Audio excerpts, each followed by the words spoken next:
నమస్తే, నా పేరు ప్రశాంతి. రాకీ న్యూస్ కు స్వాగతం. ముందుగా హెడ్లైన్స్ చూద్దాం. వినాయక మండపంలో ఎమ్మెల్యే చెదలవాడకు ఘన సన్మానం. నరసరావుపేట కాకుమాను బజారు కమిటీ సభ్యుల ఆధ్వర్యంలో 4 మండపాలను సందర్శించిన టీడీపీ రాష్ట్ర కార్యనిర్వాహక కార్యదర్శి నల్లపాటి రాము. వినాయక చవితి ఉత్సవాలలో భాగంగా నిమజ్జన కార్యక్రమంలో పాల్గొన్న తెలంగాణ, ఆంధ్ర ప్రాంత వాసులు. సరిహద్దు ప్రాంతమైన పొందుగల కృష్ణా నది బ్రిడ్జి వద్ద వినాయక నిమజ్జన సమయంలో 2 వర్గాల మధ్య ఘర్షణ. కేసు నమోదు చేసిన సత్తెనపల్లి పోలీసులు. ఇసుకను ఆన్లైన్ పద్ధతిలో కాకుండా సంబంధిత శాఖ ద్వారా సరఫరా చేయాలి. విజయవాడ వరద బాధితుల కోసం సేవా సంస్థలు సభ్యులు చేయూత. నరసరావుపేట నుంచి బయలుదేరి వెళ్లిన మహిళలు. ఆంధ్ర క్రికెట్ అసోసియేషన్ ఆధ్వర్యంలో అండర్-23 క్రికెట్ పోటీలు నరసరావుపేటలోని ఏసీఏ క్రికెట్ గ్రౌండ్లో. స్థానిక కుమ్మరి బజార్లో వినాయక పండుగను పురస్కరించుకొని ప్రతి ఏటా మండపాన్ని ఏర్పాటు చేసి పూజా కార్యక్రమం నిర్వహిస్తామని కమిటీ సభ్యులు.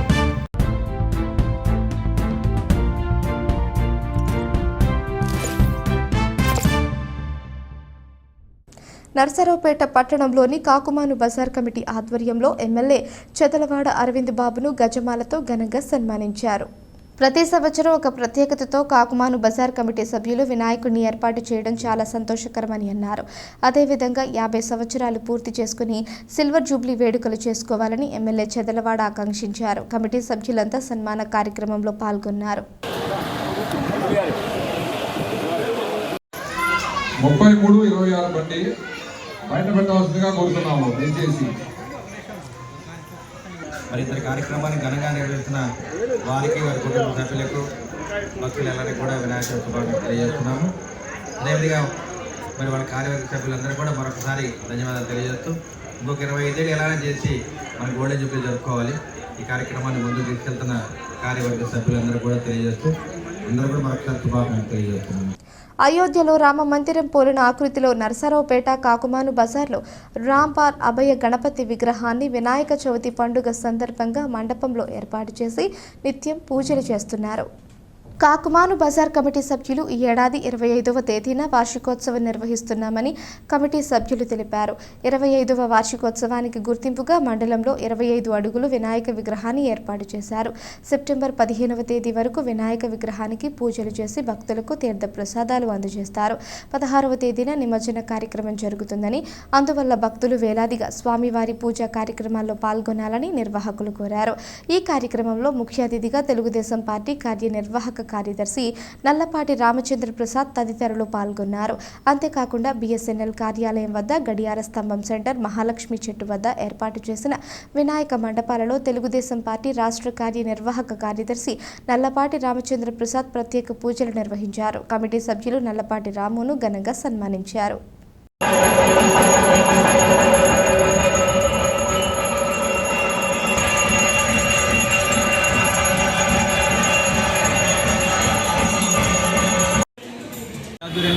క్షీరసాగర శ్రీ అమృత మహావీర గణపతి ఏకాదశి మహోత్సవంలో 11వ వార్షికోత్సవం సందర్భంగా ఈరోజు 5వ రోజు స్వామివారికి విశేషంగా 108 గంటలతో సహస్రాష్టోత్తర పూజా కార్యక్రమం నిర్వహించడం జరిగింది. అలానే ఈరోజు సాయంత్రం స్వామివారికి ఎంతో ప్రీతికరమైన గరికతో సహస్రనామార్చన పూజ మరియు స్వామివారి ఉత్సవ విగ్రహానికి సుగంధ ద్రవ్యాలతో, పంచామృతాలతో, అనేక రకాల పండ్ల రసాలతో కూడా భారీ అభిషేక కార్యక్రమం కూడా నిర్వహించడం జరిగింది. ఈరోజు గౌరవనీయులు మన నరసరావుపేట ఎమ్మెల్యే అరవింద్ బాబు గారు కూడా మనకు చేశారు. అలానే తెలుగుదేశం పార్టీ రాష్ట్ర కార్యదర్శి గౌరవనీయులు శ్రీ నల్లపాటి రామచంద్ర ప్రసాద్ గారు ప్రతి సంవత్సరం కూడా ఈ యొక్క మన యొక్క పందిరికి అన్ని పందిరి మరియు మాకైతే తెలియదు. మేము పిలిచిందల్ని మా ఇన్షర్ట్ సర్కిల్ కాదనకుండా మా యొక్క పందిరికి వచ్చేసి హారతులను తెలియజేయడం జరుగుతుంది. అలానే ప్రతి సంవత్సరం అయినా ఈ సంవత్సరం కూడా మరి నల్లపాటి రామని మేము గౌరవంగా ఆహ్వానించాము. మా ఆహ్వానం మేరకు ఈరోజు మా పందిరికి ఇచ్చేసినందుకు నల్లపాటి రామచంద్ర ప్రసాద్ గారికి మా ఇన్షర్ట్ సర్కిల్ ప్రత్యేక ధన్యవాదాలు తెలియజేస్తూ సెలవు. నరసరావుపేట పూర్వ ప్రజలందరికీ నమస్కారం. మన నరసరావుపేట పట్టణంలో కాకుమాను బజార్లో గత 25 సంవత్సరాల నుంచి గణేష్ ఉత్సవ కమిటీ వాళ్ళు చాలా బ్రహ్మాండంగా 25 సంవత్సరాల నుంచి కూడా వినాయక చవితిని చాలా గ్రాండ్గా చేస్తున్న సంగతి నరసరావుపేట ప్రజలందరికీ కూడా తెలుసు. చాలా గ్రాండ్గా ప్రజలంతా కూడా వచ్చి దర్శనం చేసుకోవడానికి వీలుగా ఇక్కడ రెగ్యులర్గా ప్రోగ్రామ్స్ కండక్ట్ చేస్తూ, అలాగనే రేపు కారు ఒకటి ఫస్ట్ ప్రైజ్గా, అలాగనే వెండిని కూడా సెకండ్ ప్రైజ్గా పెట్టి వీళ్ళంతా కూడా ఏదైతే ఇక్కడ కార్యక్రమాలు ఉన్నాయో ఆ కార్యక్రమాలన్నింటినీ కూడా చాలా గొప్పగా చేస్తూ ఉన్నారు. హిందూ సమాజాన్ని కాపాడుతూ ఉన్నటువంటి మన వైశ్య సోదరులందరికీ కూడా కృతజ్ఞతలు తెలియజేస్తూ ఉన్నాం. అలాగనే వీళ్ళు ఇంకా రాబోయే రోజుల్లో ఇంకా గ్రాండ్గా వినాయక చవితి ఉత్సవాలను నిర్వహించాలని, ప్రజలందరూ కూడా ఇక్కడ దర్శనం చేసుకుని వాళ్ళు కూడా వాళ్ళ కష్టాలన్నీ కూడా పోయే విధంగా దేవుని వారి గణేశుని యొక్క ఏదైతే ఉందో ఆయన దీవెనలు పొందాలని చెప్పేసి మనస్ఫూర్తిగా కోరుకుంటా ఉన్నాం. ఆంధ్ర తెలంగాణ రాష్ట్రాలకు సరిహద్దులోని పొందుగల కృష్ణానది బ్రిడ్జి వద్ద ఒక పక్క తెలంగాణ ప్రాంతవాసులు, మరొక పక్క ఆంధ్ర ప్రాంతవాసులు వినాయక నిమజ్జన కార్యక్రమాన్ని జరుపుకున్నారు. పల్నాడు జిల్లాలోని దాచేపల్లి మండలం పొందుగల వద్ద గల కృష్ణానదికి ఒకవైపు తెలంగాణ, మరొక వైపు ఆంధ్ర సరిహద్దు ప్రాంతాలు ఉన్న విషయం విదితమే. వినాయక చవితి పండుగ జరిగే సమయాలలో రెండు ప్రాంతాల వారు విభజన కార్యక్రమం నిర్వహించేందుకు కృష్ణానదిని వేదికగా చేసుకుంటారు. రెండు ప్రాంతాల వారు వినాయక విగ్రహాలను తీసుకుని భారీ ఊరేగింపుల మధ్య కృష్ణానది బ్రిడ్జ్ మధ్య భాగంలో చేరుకుని అక్కడి నుంచి విగ్రహాలను నీటిలో వదిలేందుకు పూనుకుంటారు. ఈ సందర్భంగా రెండు ప్రాంతాల వారు కలిసిమెలిసి పండుగను ఉత్సాహభరితంగా నిర్వహిస్తారు.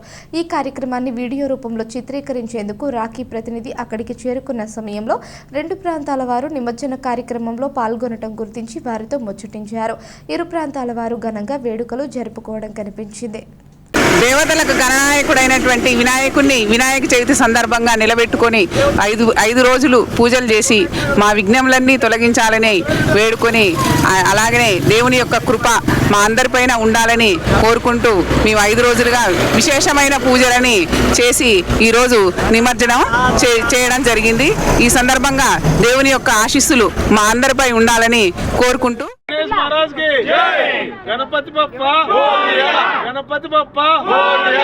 అమర్చెల్ల కస్తూర్బా పాఠశాల నుండి మేము వచ్చామండి. గత సంవత్సరం లాగానే మేము మా స్కూలు ప్రారంభమయ్యి 15 ఏళ్ళు అవుతుందండి. మేము ప్రతి సంవత్సరం లాగానే విగ్రహాన్ని ఆరాధిస్తాం, పండుగను జరుపుకుంటామండి.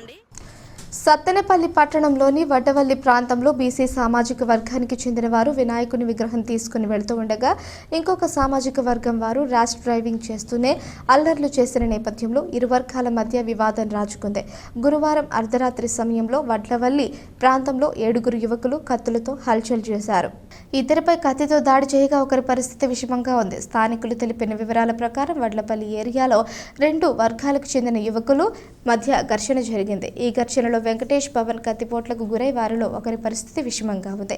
గాయపడిన వారి బంధువులు మరొక వర్గం యువకులేళ్లపై దాడి చేసి నిప్పు పెట్టారు. అడ్డుకోబోయిన పోలీసులపై ఎదురు తిరిగారు. పోలీసులు 7 యువకులను అరెస్టు చేసి కేసు నమోదు చేశామని పట్టణ సీఐ బ్రహ్మం తెలియజేశారు. గణపతి నిమజ్జనాల సమయంలో పోలీసులు సిబ్బంది విధులు నిర్వహిస్తున్నారని, ఇష్టారాజ్యంగా ప్రవర్తించే యువకులపై చట్టపరమైన చర్యలు తీసుకుంటామని సీఐ బ్రహ్మం తెలిపారు. ముందస్తు జాగ్రత్త చర్యలలో భాగంగా వడ్లపల్లి ప్రాంతంలో పోలీస్ పికెట్ ఏర్పాటు చేశారు.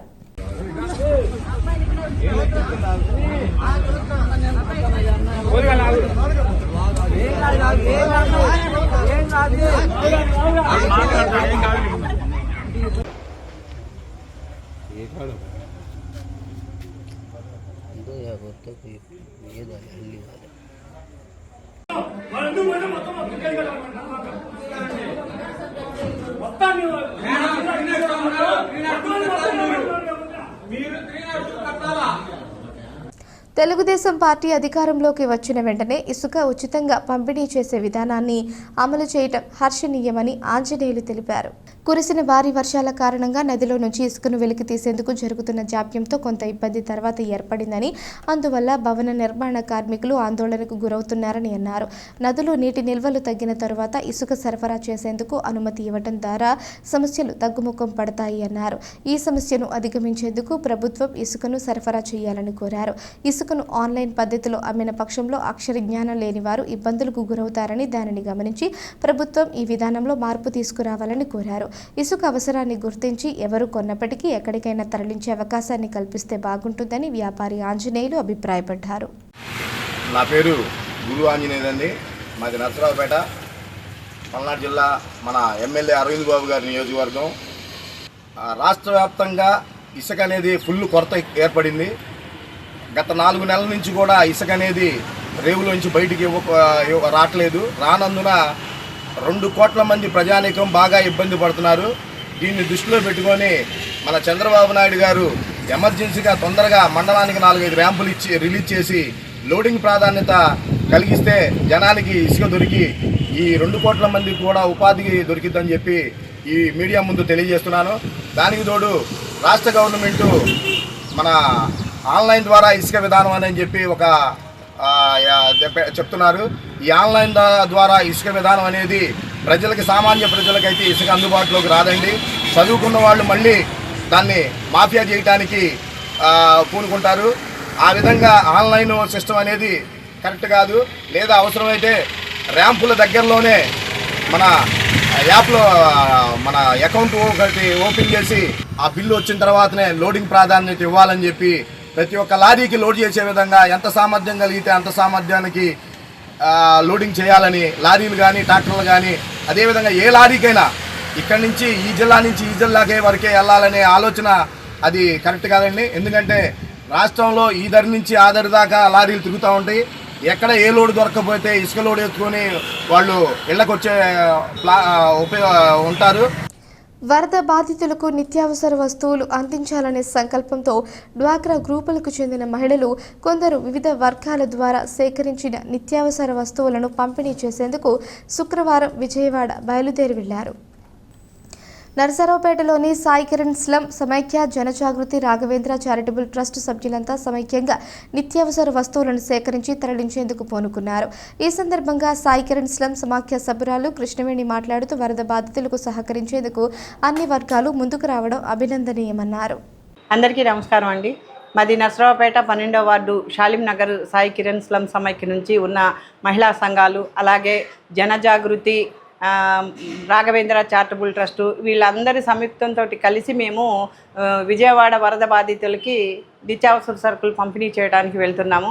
మా గ్రూప్లో ఉన్న మహిళలందరూ కూడా మాకు చాలామంది సపోర్ట్ ఇచ్చేసి వాళ్ళకు చేతనైనంతగా మాకు సహకరించడం జరిగింది. ఇలాగే అంతకుముందు కూడా మేము కరోనా టైంలో కానీ అంతకుముందు వచ్చిన తుఫాను బాధితులకు కానీ ఇలాగనే మా ట్రస్టుల ద్వారా మేము అందరికీ కూడా సహాయం చేస్తున్నాము.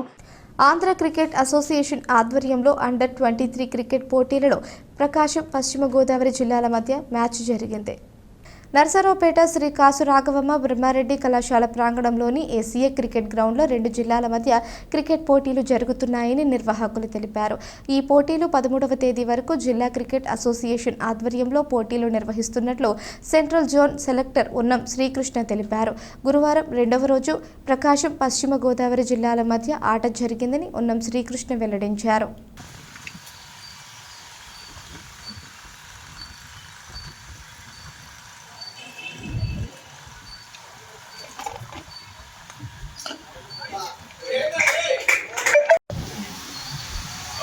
ఇది ఇంటర్ డిస్ట్రిక్ట్ మెన్స్ అండర్-23 సెలెక్షన్స్ అవుతుంది. మ్యాచ్ వచ్చేసి ప్రకాశం వర్సెస్ వెస్ట్ గోదావరి. పేరేచర్లలో సైమల్టేనియస్గా సెంట్రల్ జోన్ సంబంధించిన Krishna district versus Guntur district కూడా మ్యాచ్ జరుగుతుంది. సో ఈ 4 జిల్లాల నుంచి కలిపి సెంట్రల్ జోన్ అంటారు. సో ఇక్కడ నుంచి సెలెక్షన్ చేసి స్టేట్ టీమ్కి ప్రాబుల్స్గా వేస్తాము, జోన్ టీమ్కి. అక్కడ నుంచి మళ్ళీ 3 జోన్ టీంలు ఉంటే అక్కడ నుంచి స్టేట్ టీమ్కి సెలెక్షన్ అవుతాం. నర్సరావుపేటలో వచ్చేసి Prakasam versus west Godavari match 11వ తారీఖు నుంచి 13వ తారీఖు వరకు ఉంది. నిన్న మ్యాచ్ వర్షం కారణంగా నీళ్ళు ఆడక అబెండన్ అయింది. ఇవాళ 2వ రోజు మొదలైంది. రేపు 3rd డే కూడా రిజర్వ్ డే కూడా చేస్తే చేయొచ్చు, కండిషన్ బట్టి చూస్తారు. అది స్థానిక కుమ్మరి బజార్లో వినాయక పండుగను పురస్కరించుకొని ప్రతి ఏటా మండపాన్ని ఏర్పాటు చేసి పూజా కార్యక్రమం నిర్వహిస్తామని కమిటీ సభ్యులు తెలిపారు.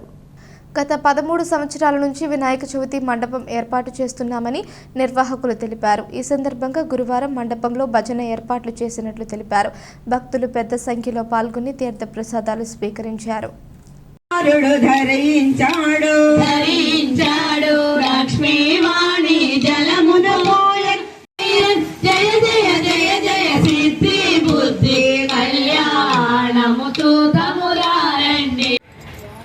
హరే శ్రీనివాస.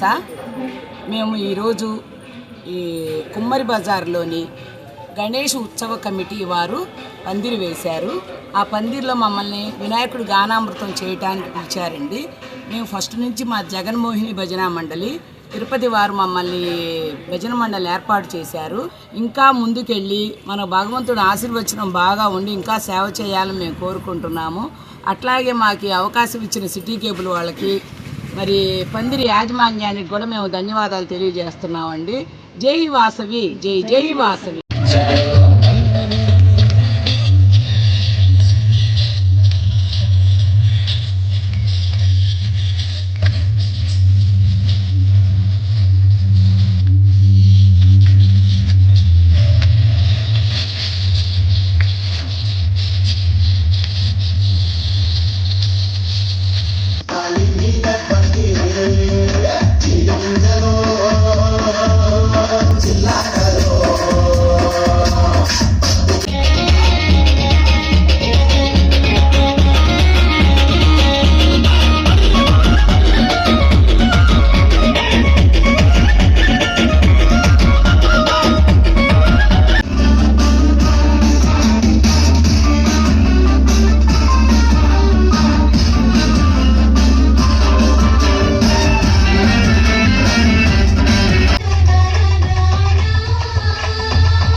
వ్యవసాయంలో అధిక దిగుబడులు సాధించేందుకు ఆధునిక పద్ధతులను రైతులకు తెలియజేయాలని వ్యవసాయ శాఖ అధికారిని ఎం శివకుమారి కోరారు.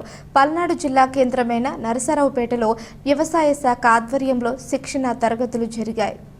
ఈ కార్యక్రమానికి హాజరైన వ్యవసాయ శాఖ అధికారిని శిక్షణ తరగతులలో పాల్గొన్న వారిని ఉద్దేశించి మాట్లాడారు. పొలంబడి కార్యక్రమాన్ని నిర్వహించిన విధంగానే ఈ కార్యక్రమం కూడా ఉంటుందన్నారు. అందువల్ల ప్రతి ఒక్కరూ ఆధునిక పద్ధతులపై అవగాహన పెంచుకొని రైతులకు తెలియజేయాల్సిన బాధ్యత మనందరిపై ఉందని శివకుమారి అన్నారు.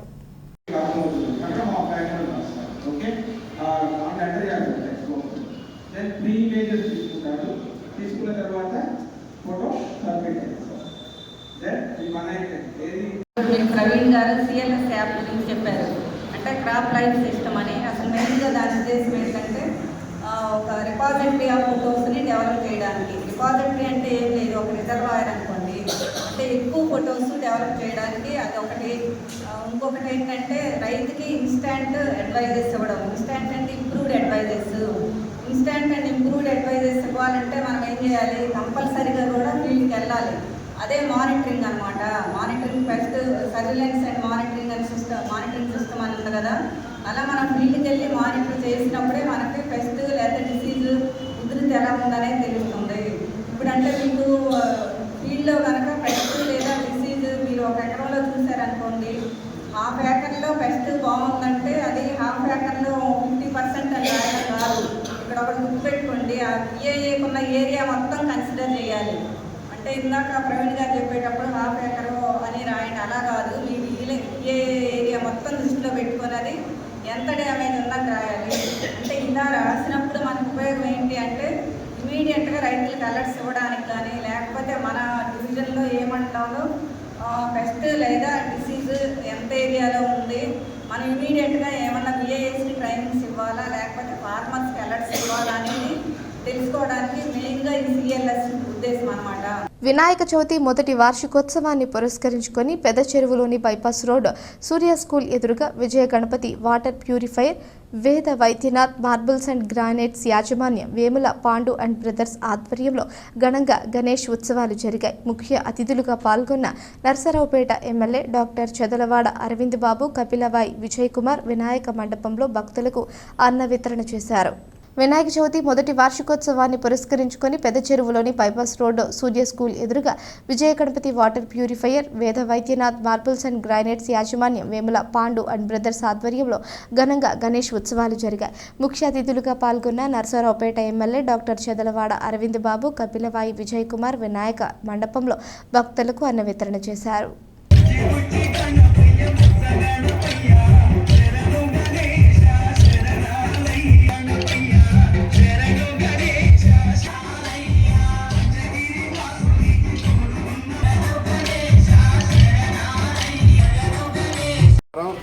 ఈరోజు నర్సరావుపేట రోడ్లో బైపాస్ రోడ్లో ఉన్నటువంటి మా యొక్క లక్ష్మీ గణపతి వాటర్ ప్యూరిఫై సెంటర్లో మొదటి వార్షికోత్సవం జరుపుకోవడం జరుగుతుంది. అదేవిధంగా ఈ కార్యక్రమానికి ముఖ్య అతిథులుగా నరసరావుపేట ఎమ్మెల్యే అయినటువంటి చదలవాడ అరవింద్ బాబు గారు, మా కమ్యూనిటీ మా పార్టీ సీనియర్ నాయకులు హెచ్ఆర్డీ సభ్యులు వల్లిప నాగేశ్వరరావు గారు, అదేవిధంగా నరసరావుపేట ప్రముఖులు ఇచ్చేసి ఈ అన్నదాన కార్యక్రమం జరుగుతుంది. సుమారు 1000 మందికి అన్నదాన కార్యక్రమం జరుగుతుంది. మా టౌన్లో మొట్టమొదటి ఓపెనింగ్ మా డాక్టర్ గారి చేత చేయించడం జరిగింది, మా వాటర్ ప్లాంట్. అదేవిధంగా ఇక్కడ మొదటిగా గణపతిని నిలుపుకొని ఈ కార్యక్రమానికి జరుపుకోవడం చాలా సంతోషంగా ఉంది. అదేవిధంగా ఇలాంటి కార్యక్రమాలు ముందు జరుపుకుంటాము. ఈ వార్తలు ఇంతటితో సమాప్తం. తిరిగి ప్రసారమయ్యే రాకీ న్యూస్లో మళ్ళీ కలుసుకుందాం. అంతవరకు సెలవు. నమస్కారం.